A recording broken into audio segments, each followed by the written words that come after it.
Previous video में आपने देखा था कि हमने दो फंक्शंस का डॉट प्रोडक्ट डिफाइन किया था और ये एक नया आइडिया है कि आप किसी दो फंक्शंस हैं उनका डॉट प्रोडक्ट कैसे डिफाइन करते हैं। और आपको याद होगा कि हमने लिखा था f1 f2 ये दोनों का डॉट प्रोडक्ट है is equal to a to b f1x f2x। ये दो फंक्शन अगर आप इसका डॉट प्रोडक्ट लेना चाहते हैं तो ये इस तरह से डिफाइन होगा। तो इसमें हमने इस डेफिनेशन को यूज़ करते हुए हमने ऑर्थोगोनल फंक्शंस डिफाइन करने थे। ऑर्थोगोनल फंक्शंस, सपोज कि हमारे पास दो फंक्शंस हैं, एक है f1 और दूसरा है f2। तो अगर आप f1 और f2 का डॉट प्रोडक्ट लें, हम अगर डॉट प्रोडक्ट लें a to b f, और यहाँ पर यानी कि ये f1 आप कह देंगे, ये f1 है, ये f1 है, और आप इसका डॉट प्रोडक्ट लेंगे यानी कि f1 और f2 को मल्टीप्लाई करके उसे इंटीग्रेट कर देंगे। तो अगर इसका आंसर 0 आ जाता है तो हम कहते हैं कि f1 and f2 are orthogonal functions. अब ये ऑर्थोगोनल फंक्शंस और वेक्टर्स जो ऑर्थोगोनल हैं वो तो हमें पता चल रहा होता है कि दो वेक्टर्स अगर आप लेंगे, ये एक वेक्टर u है, ये दूसरा वेक्टर v है, इसका अगर आप डॉट प्रोडक्ट लेंगे तो ये 90 पे है, अगर है तो उसका डॉट प्रोडक्ट 0 आएगा। यहाँ पर हम क्या कहते हैं कि अगर दो फंक्शंस हैं उन्हें मल्टीप्लाई करें और इंटीग्रेट कर दें किसी इंटरवल में और आंसर वो 0 आ जाए तो हम फंक्शंस को कहते हैं कि वो आपस में ऑर्थोगोनल हैं। तो ऑर्थोगोनैलिटी इस तरह से फंक्शंस की डिफाइन होती है। एग्जाम्पल की हम बात करते हैं। हमारे पास एग्जाम्पल है एग्जाम्पल 1। एक फंक्शन आप ले लीजिए, मिसाल के तौर पे f1x आप ले लीजिए एक्स स्क्वायर, और दूसरा फंक्शन ले लीजिए f2x एक्स क्यूब। इसको इसका डॉट प्रोडक्ट हमें पता है कि हम कैसे ले सकते हैं, f1 और अगर हम बात करें f2 की तो f2 इज इक्वल टू, और इसको आपने देखना है ऑन -1 to 1। ये इंटरवल बताना जरूरी है कि किस इंटरवल में आप बात कर रहे हैं। तो ये आ जाएगा -1 to 1 f1 f2 dx, -1 to 1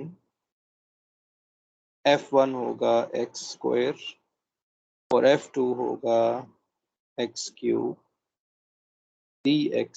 तो इसका आंसर आप जब इसे इंटीग्रेट करेंगे तो ये आंसर हमारे पास आ जाएगा 0। अब ये इनर प्रोडक्ट की डेफिनेशन के मुताबिक ये आंसर 0 आ रहा है। तो इसका मतलब ये है कि ये हमारे पास इनर प्रोडक्ट की डेफिनेशन यूज़ करके हमने देखा कि ये आंसर 0 आ रहा है। तो हम यहाँ लिख सकेंगे कि f1 एंड f2 आर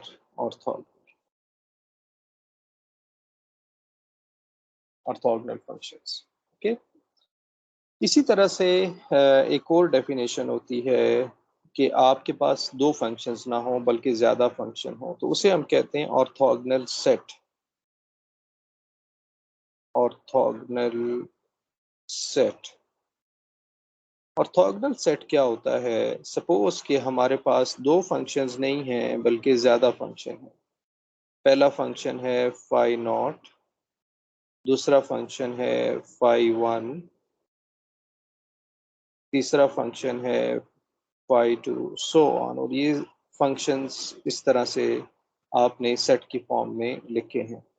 ये ऑर्थोगोनल होंगे अगर आप कोई एलिमेंट इस सेट से ले लें, फॉर एग्जांपल m, और इसका डॉट प्रोडक्ट ले लें किसी दूसरे एलिमेंट से, यानी कि उसी सेट के किसी दूसरे एलिमेंट से आप डॉट प्रोडक्ट लें, और डॉट प्रोडक्ट हमने डिफाइन कर दिया है कि आपने क्या करना है कि फाई एम एक्स और phi N X D X, इसका डॉट प्रोडक्ट आपने ले लेना है, इसे आप इनर प्रोडक्ट भी कहते हैं।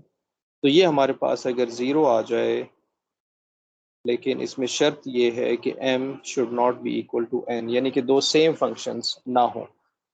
Phi zero for example, phi zero का डॉट प्रोडक्ट आप फाई वन से ले सकते हैं, इसी तरह फाई ज़ीरो का डॉट प्रोडक्ट आप फाई टू से ले सकते हैं, लेकिन फाई ज़ीरो का फाई ज़ीरो से डॉट प्रोडक्ट लेके आप उसे ज़ीरो नहीं ला सकेंगे, वो क्योंकि स्क्वायर हो जाएगा। तो ये हमारे पास ऐसा सेट कहलाता है ऑर्थोगोनल सेट। अगर आप इसकी डेफिनेशन देखना चाहते हैं, इस पे एग्जांपल देखना चाहते हैं, डेफिनेशन तो हमने देख ली ऑर्थोगोनल सेट की कि ये हमारे पास डॉट प्रोडक्ट ज़ीरो होता है, तो इसकी एग्जांपल अगर आप देखिए, example one, example one, suppose कि हमारे पास सेट है one cos x, cos 2x, so on.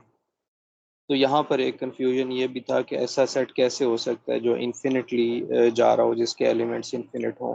तो ये सेट हमारे पास है one cos x, cos 2x, cos 3x, cos 4x, so on, ये चलता रहेगा। यहाँ पर आप आइडेंटिफाई कर लें कि फाई ज़ीरो क्या है।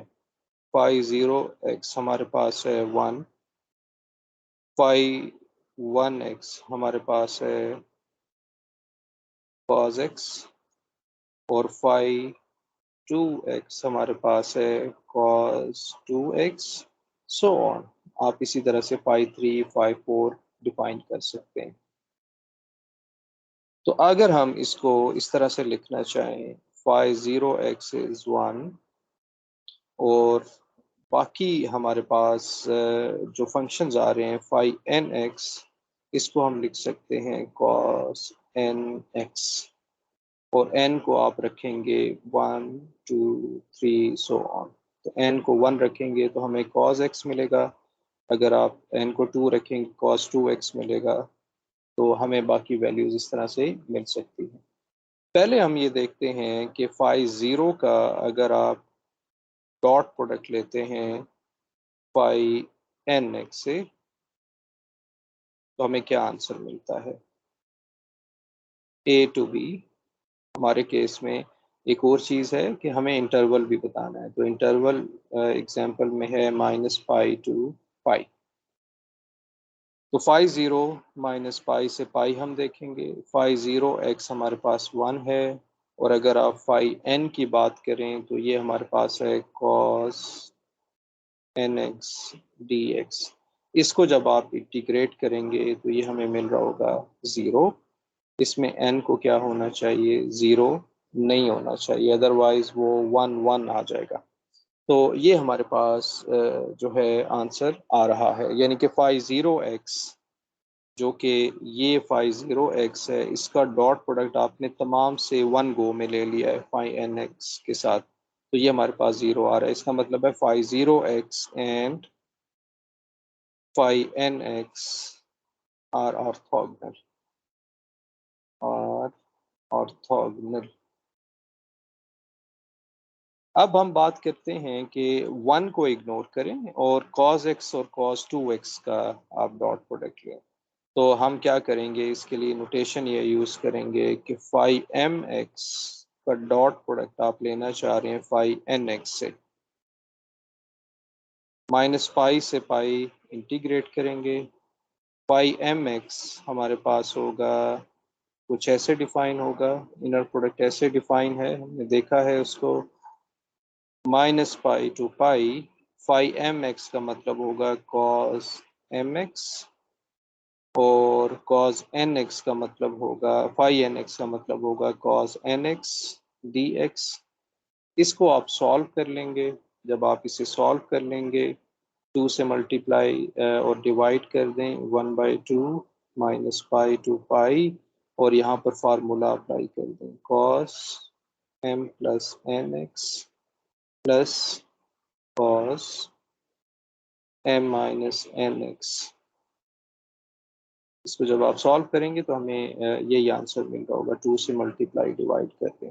और 1/2 इसको जब आप इंटीग्रेट करेंगे और minus pi to pi limit put करेंगे तो ये भी ज़ीरो आ जाएगा। तो इसका मतलब है कि phi M X phi N X ये हमारे पास इसका डॉट प्रोडक्ट ज़ीरो आएगा। इसमें m और n आपस में इक्वल नहीं होने चाहिए। और एक शर्त ये भी है कि m should not be equal to 0 और n should not be equal to 0, क्योंकि वो केस हमने ऑलरेडी यहाँ पर प्रूफ कर लिया है कि 0 और n का डॉट प्रोडक्ट हमारे पास 0 होता है। तो हमने तमाम पॉसिबिलिटीज़ देख ली इस सेट में कि 1 का तमाम cos x cos 2x cos 3x के साथ डॉट प्रोडक्ट देख लिया, फिर cos x का cos 2x के साथ डॉट प्रोडक्ट देख लिया तो वो ज़ीरो आ रहा है। तो इसका मतलब है कि ये जो सेट है ये हमारे पास ऑर्थोगोनल सेट है। तो नेक्स्ट वीडियो में हम बात करेंगे ऑर्थोनॉर्मल सेट्स हमारे पास क्या होते हैं। Thank you for watching.